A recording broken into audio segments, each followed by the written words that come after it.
Okay. Right. Microphone test. One microphone test. There's some of my life story I want to miss out. I didn't do anything that bad. I don't want to scare you. I don't want to frighten you. Every day I marvel about my life. And my story seems to change every time I tell it. Every time I remember my story, it seems I remember a different story. My name is Ronald Amaze. I was born in the UK, and I'm over 60 now. I've been through so many different aspects of life. I did all kinds of things. In my lifetime, I've had over 10 different houses. I even once opened an estate agent, believe it or not. Then I lost everything. Music motivates me, energizes me. Or writing poetry and the inspirations that I have are underpinned by something creative. Without creativity in my life, I would just fade away with sadness. What it is, my mum and dad, they came from Jamaica as part of the Windrush generation. Lots of Jamaicans, lots of West Indians came to England, and they would always at the weekend have get-togethers, parties. I didn't grow up with my dad. My dad didn't live with us. My mum, she used to work. In fact, she had 2, sometimes 3 jobs. I was always getting in trouble at school. I was just too busy and too enthusiastic and too happy with life that I just wanted to play. I've been driving since I was about 14 or 15, so we wouldn't have a license, and sometimes we would get chased by the Metropolitan Police in their police cars. That was feelings. So anyhow, I got in trouble, one time too many, and the court magistrates decided to send me away. There was loads of tears on that day. Even I was crying, and that was the last time I really remember crying. But being sent away was such a beautiful experience. I got introduced to so many different lifestyles, cultures, religions, people. You know, it was just an amazing turn of events. That something that was sad should turn out to be so beautiful. In between getting in trouble again, I ended up running pirate radio stations. I was based in a place called Harlesden. At the time it was one of the roughest places in London. Most people, when they have pirate radio stations, they duck and dive and they hide. We opened a radio station on the High Street, and for many years the radio station was quite an amazing feature in our community. Not many people were playing black music, so we actually tapped into that market as a need. Many people actually embraced us. And every DJ did whatever they wanted to do, but they knew it had to be positive. So the radio station was a powerful vehicle for promoting music. The greatest achievement, I'd say, is that 2 of the artists who I promoted, one of them, CD1, she went on to be a Mobile Award winner, the first female rapper. And then I lost everything. Then I fell off the edge of life because I was trying to make a comeback, and the pressure was trying to make a comeback or do something. Unhealthy lifestyle resulted in me having a stroke, you know. I once met this lady called Sean. She loved me so much, and I didn't love her. I didn't even treat her like someone who should have been loved. Not until many years later that I realized, you know, I wish I could meet her again to tell her that I wish I had loved her. She saved my life in so many ways in terms of giving me opportunities to make things happen for me. I now understand love big time. But now I'm making a comeback again, I hope.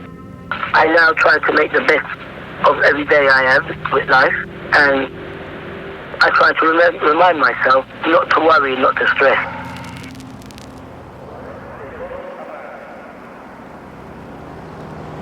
At first, when I got the diagnosis, I was in denial for a long, long period of time.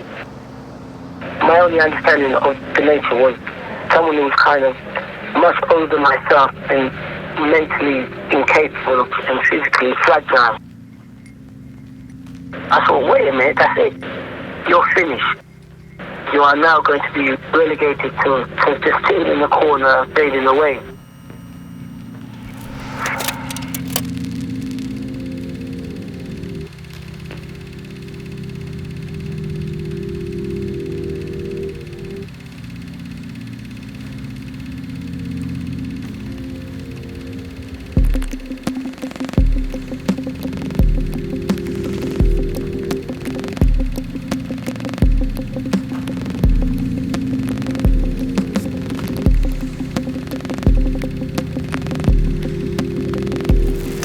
I've learned about the definition of stigma, especially when you have a mental health or a neurological concern.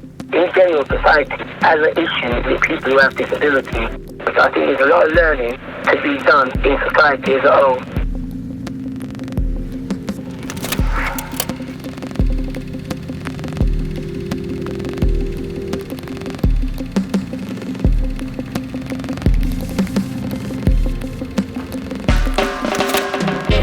My life with Dementia is definitely a struggle, definitely a task, while also being equally an amazing and beautiful place. Because I have met people and meet people, and I'm doing things which I would never have experienced and I would never have done. It would just not have been on my radar.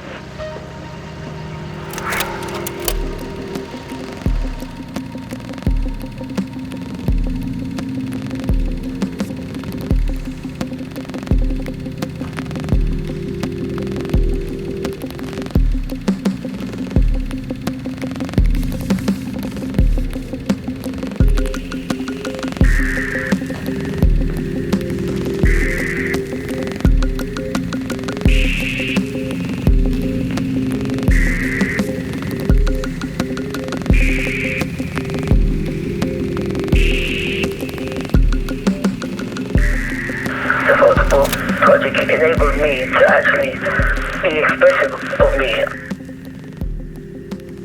It's woken me up to the definition of meaningful inclusion, because after a period of working or being in situations where I had to fall into line with people's expectations of me, it made me motivated myself to give some structure to my life, and I'm thinking that's great, because now I'm going to have a record of my life documented in a way, and it's there for me to share with my children and tell my story.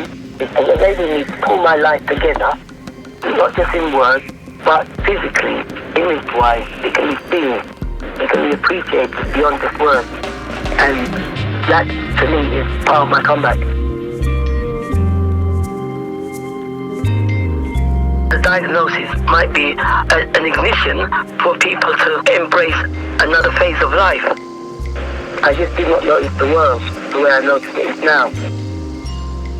It's not all about being in the past, it's about going into the present, enjoying the now. And I have plans for the future, living and dreaming and enjoying, and I think that those plans will make life very meaningful and joyful. I've got so much opportunity and so many good potential things in my life still, despite all the ordeals and the problems and the failures. Life is relatively still amazing. Well, what I'm going to do, I'm going to let you go now, and I'm going to treasure this conversation as something very, very beautiful.